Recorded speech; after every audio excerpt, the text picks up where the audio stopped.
Saludos a todos. Yo soy el licenciado Carlos de Morales, su abogado de la verdad. Bienvenidos al canal. Y este es el Hablando Claro número 12, mi podcast de Hablando Claro. Y lo estoy titulando Fórmula para descubrir o encontrar la verdad de las cosas, parte 1. Porque este es un tema que es extenso y que va a ser un poco recurrente.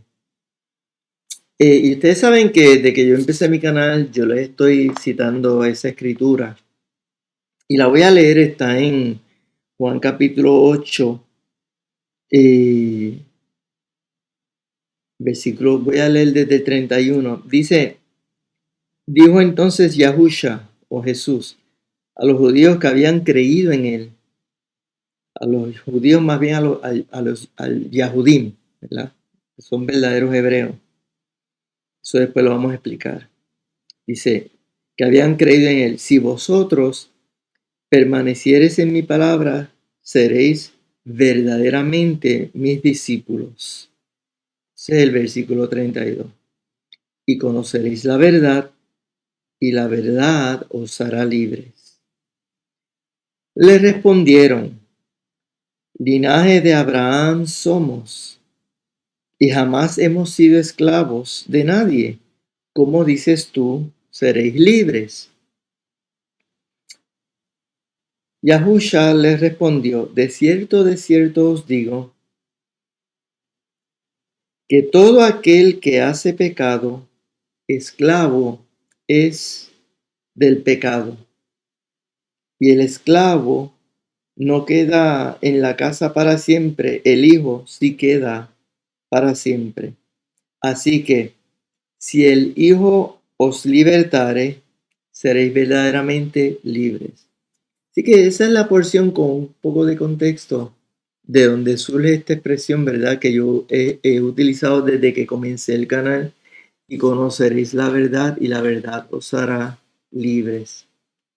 Y antes de entrar como tal en la fórmula, ¿no? En los elementos o en las cosas que podemos hacer o tener a la mano para conocer la verdad, quiero hablar un poquito en forma general de este concepto de la verdad, porque fíjense que existen muchas verdades sobre muchas cosas. En este contexto, el texto, cuando el maestro habla y conoceréis la verdad y la verdad os hará libres, y como vieron, de lo que está hablando es de que cuando nosotros conocemos la verdad del Creador, la verdad de la creación, la verdad del Creador y la verdad del Hijo de Dios, ¿verdad? Y cómo Dios se ha revelado, etcétera. O sea, todo este planteamiento que algunas personas incorrectamente lo ascriben bajo el tema o el concepto de religión, lo cual es un error. Pero en este contexto escritural de la revelación de Dios, la verdad nos hace libres de que del pecado, porque por definición bíblica, por definición escritural y por una cuestión de moralidad universal, podríamos decir, el pecado es que transgredir la ley. Entonces Dios tiene sus leyes, sus mandamientos, sus preceptos. La creación tiene un orden que Dios ha establecido. Entonces, ¿qué pasa? El ser humano que se aparta de Dios, que se aparta de ese orden de Dios, entra en pecado y se hace esclavo del pecado. Entonces, esa verdad revelada, cuando la comenzamos a conocer, en la medida que la vamos conociendo, conocemos la revelación de Dios, comprendemos quién es la figura del Maestro, de Cristo como Salvador, como Redentor, toda la temática bíblica e histórica del pueblo de Israel, lo que significan los pactos de Dios. Todo ese grande concepto nos lleva, cuando entramos en ese conocimiento, eso nos lleva a ser libres del pecado y por lo tanto de la condenación. Obviamente la gente que no cree en Dios, o que son agnósticos, o que ven con mucha reserva todo lo que tiene que ver con, entre comillas, religión, porque todo lo ascriben bajo el concepto de religión, pues no, tal vez no le da mucho valor a esto, o tiene muchas reservas mentales, o sencillamente lo desprecian.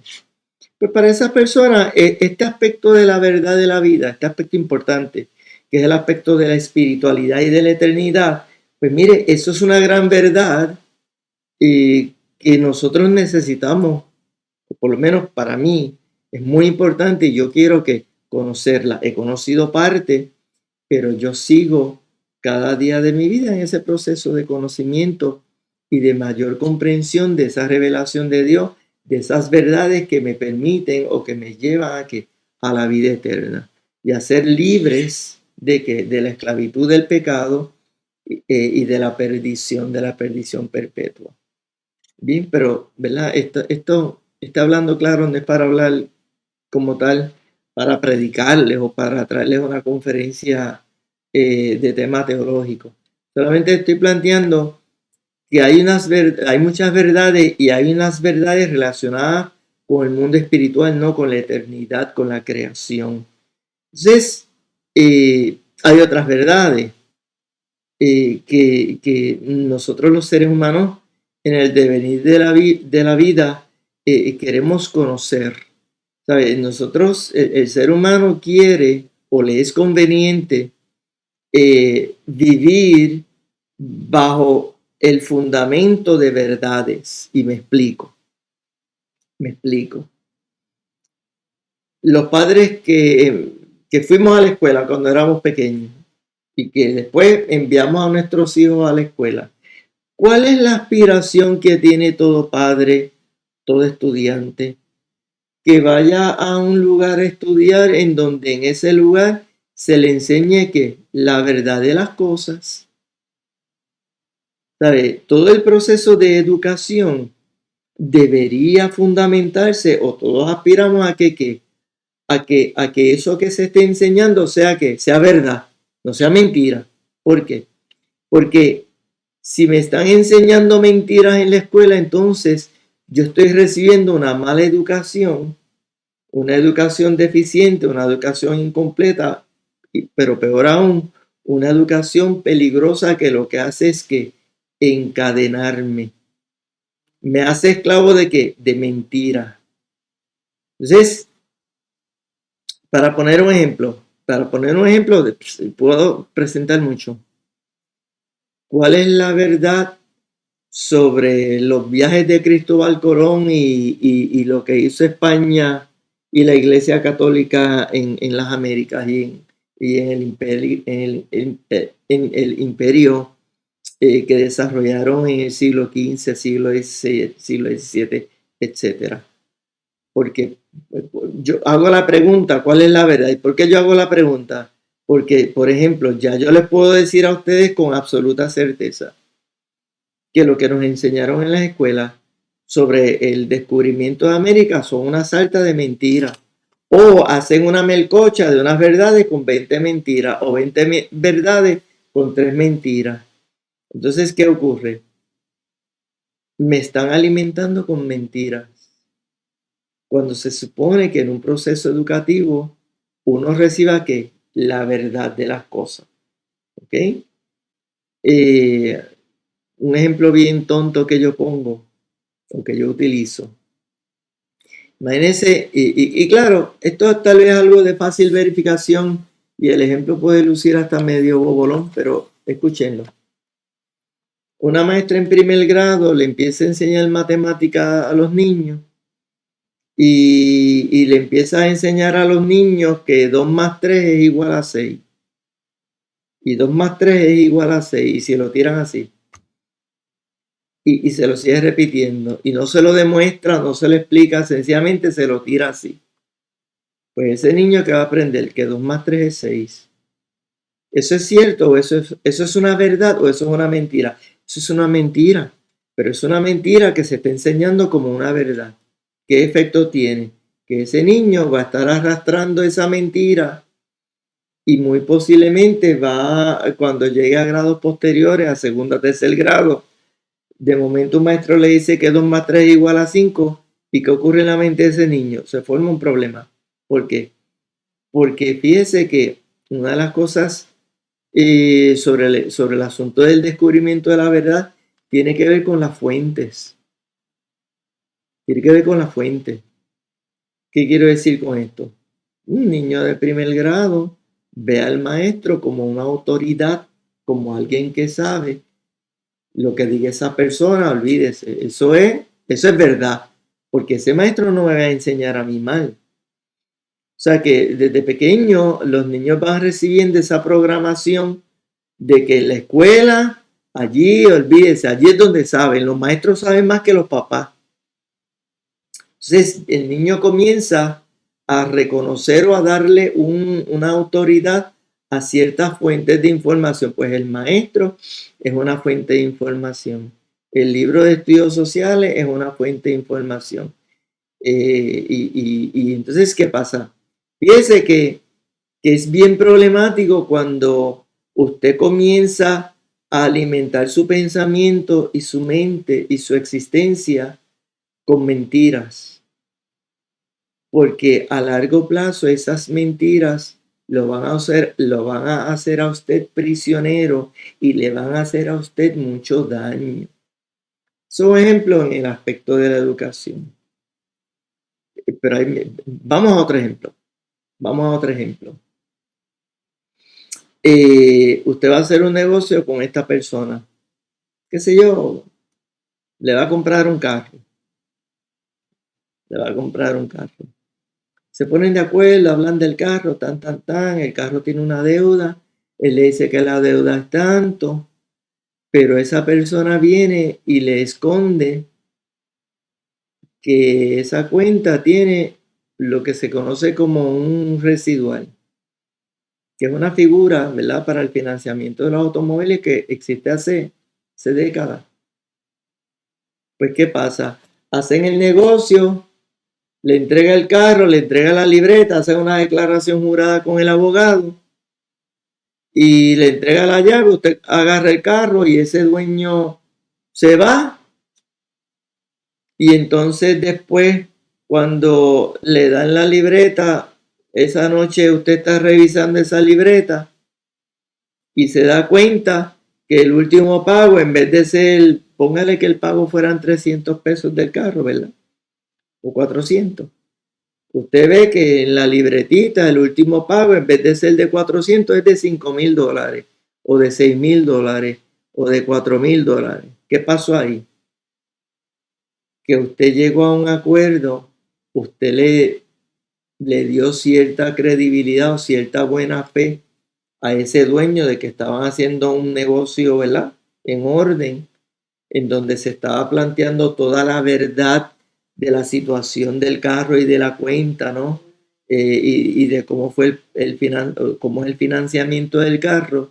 ¿Y qué ocurre? De momento usted se ve con que lo engañaron. ¿Por qué? Porque le escondieron una información importante. ¿Qué pasó? Usted le creyó a esa persona lo que esa persona le dijo, pero realmente había una mentira escondida tras unas cuantas verdades. ¿Y qué pasó ahí? Usted tiene un problema. ¿Por qué? Porque lo engañaron. Y así por el estilo, yo estoy seguro que ya en su mente ustedes están, ¿verdad? Mi audiencia está comenzando a comprender este concepto de cuán importante es que nosotros fundamentemos nuestra existencia sobre la verdad de las cosas. ¿Bien? Y por ahí, bueno, y cuando venden un carro diciéndole que el carro tiene tanto millaje, que el carro está bien, que el carro nunca ha tenido ningún problema, y usted va y compra el carro y lo paga y se lo lleva, y de momento el carro tiene una situación mecánica y se lo lleva allá al mecánico y el mecánico le dice a usted, mira fulano, este carro fue chocado. Y usted, ¿cómo que este carro fue chocado? Sí, mira, ven aquí para que vea, y lo lleva por debajo del motor, qué sé yo, por el chasis, y ve que hay unos, ¿verdad? Hay unas soldaduras muy bien hechas, escondidas, pero que se nota que hubo, ¿verdad? Que hubo un choque y ¿qué pasó? A usted le mintieron. Entonces, usted hizo un negocio y pagó un dinero bajo unas premisas, pero habían unos engaños. Así que fíjese, reitero, cuán importante es que nosotros fundamentemos nuestra existencia sobre la base de la verdad de las cosas, el montón de verdades sobre las cuales nosotros tenemos que fundamentar nuestra vida. Necesitamos que lo que nosotros, ¿sabe? Yo necesito saber que lo que yo estoy haciendo se fundamenta en una verdad, porque si no, voy a ser prisionero y voy a estar recibiendo daño. Muy bien. Así que, como les decía, hay muchas verdades. Hay verdades que tienen que ver con las cuestiones espirituales, con la eternidad. Hay verdades que tienen que ver con las cosas terrenales, ¿verdad? Ustedes saben que en la serie de Verdejo, ¿qué es lo que yo desarrollé a través de toda esa serie? Entre otras cosas, ¿verdad? Bueno, hablamos de unos cuantos temas, pero perspectiva legal, si ustedes recuerdan los que vieron la serie, en un momento dado yo estaba hablando de la teoría fáctica del fiscal, de los testigos que presentaron, etcétera. ¿Y cuál era el planteamiento subyacente en toda esa serie? Que la teoría fáctica del Ministerio Fiscal es inverosímil. No hay manera de creerla, es decir, que es una teoría fáctica que se basa en mentiras, eso número uno. Y número dos, que los testigos o el testigo principal que estaba usando la fiscalía para ese caso era ¿quién? Luis Cady. ¿Y cuál es el problema de Luis Cady? Que Luis Cady se demostró que era una persona que no tenía ninguna credibilidad. Fíjese bien que entonces aquí vamos entrando otra vez o vamos otra vez viendo la figura de la fuente. En el ejemplo de ahorita le hablaba de esa maestra o ese maestro que le está enseñando a los niños unas cosas en el salón sobre matemáticas, sobre historia, sobre ciencia, lo que sea. Y entonces el niño le da a ese maestro toda la credibilidad porque es una fuente con autoridad. Ahora, en el procedimiento judicial, aquí se estaban tomando unas decisiones o se estaba tratando de probar unas alegaciones de una teoría fáctica con el testimonio de una persona que no es o no era o no es una buena fuente, una fuente autorizada, porque Luis Cady, la defensa logró demostrar que era un testigo mendaz, es decir, un testigo que miente. Entonces, una persona que miente y miente y miente, usted no le puede dar tanta credibilidad y no es una buena fuente para el descubrimiento de la verdad. Así que, fíjense entonces que es extremadamente importante que todos entendamos que debemos aspirar, mire cómo se lo digo, que todos debemos aspirar a conocer la verdad de las cosas. Y reitero, hay unas jerarquías, hay verdades que son más importantes que otras. En un tribunal, por ejemplo, cuando un testigo está mintiendo sobre un asunto que puede costarle la libertad de un ser humano, fíjese que entonces en ese contexto, decir la verdad o mentir tiene una mayor trascendencia. Así que fíjese cuán importante es que valoremos la verdad y que dediquemos como personas tiempo y esfuerzo a conocer la verdad de las cosas. ¿Sabe que vivimos tiempo en donde no se le puede creer a los medios y a la prensa? Hay que tratar de corroborar con otras fuentes porque los medios y la prensa tienen agendas. Por ejemplo, vuelvo al caso de ¿verdad? El caso que analizamos de Verdejo. Hay una periodista famosa que usted sabe que 777 la tiene en la mirilla, que ella juró y perjuró que la persona del video y la foto se parecían mucho, que era el gemelo de Félix Verdejo. Mire, ¿Qué estaba haciendo esa periodista? Esa periodista estaba mintiendo, ¿ok? Estaba mintiendo. ¿Qué ocurre cuando se le miente al público? Cuando se le miente al público, entonces, o a la población, ¿verdad? A los ciudadanos, eso puede trastocar la buena convivencia, eso puede trastocar la justicia, eso puede trastocar la visión correcta que un ciudadano debe de tener de todas las cosas. En la política igual, ustedes saben que a qué se dedican generalmente los políticos, a hacer promesas que ellos saben que no pueden cumplir. Bueno, así que vamos a la fórmula. Yo voy a comenzar con esto. Fórmula para descubrir o encontrar la verdad de las cosas. ¿Qué necesitamos? Número 1. Necesitamos ser humildes. Para encontrar la verdad de las cosas, las verdades espirituales, las verdades eternas y también otras verdades relacionadas con nuestra existencia, la verdad de la historia, se requiere que tengamos humildad. Y voy a empezar con este ejemplo.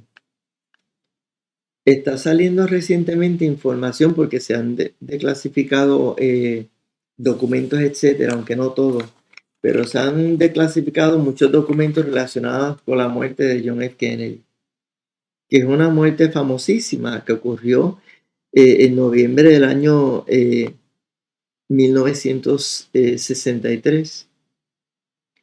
¿Y qué pasa? Pues con los documentos que se han ido declasificando, ya hay como que ya se ha podido presentar suficiente evidencia o ver suficiente evidencia de que eso que le contaron a la sociedad americana, de que Kennedy había muerto solamente con los disparos de Lee Harvey Oswald, que esa historia que la prensa contó y que todos los medios y hasta el gobierno de Estados Unidos estuvo vendiéndole, y también trajeron a una comisión que formaron para investigar, olvídese, ¿no?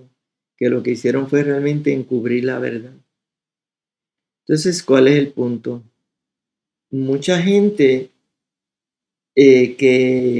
pues, que por las razones que fueran, le tienen una fe ciega al gobierno y le tienen una fe ciega a los medios.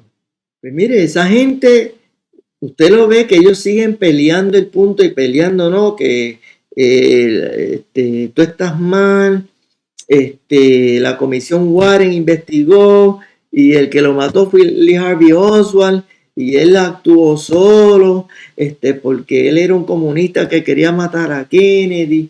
Y entonces la persona como que en vez de abrir un poquito el pensamiento y los ojos, y muchas personas se quieren quedar en mi verdad.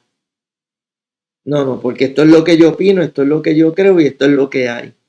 Es decir, para uno ir descubriendo la verdad de las cosas y para, por ejemplo, que nos vayamos percatando en el mundo en que vivimos en el presente, del montón de mentiras que se nos ha dicho sobre un montón de cosas importantes que nos afectan directa o indirectamente, incluso en el ámbito teológico. Hay un montón de cosas y de tradiciones que se le ha enseñado a la gente de las congregaciones y de las iglesias, que no son verdad, pero la gente las tiene como verdades.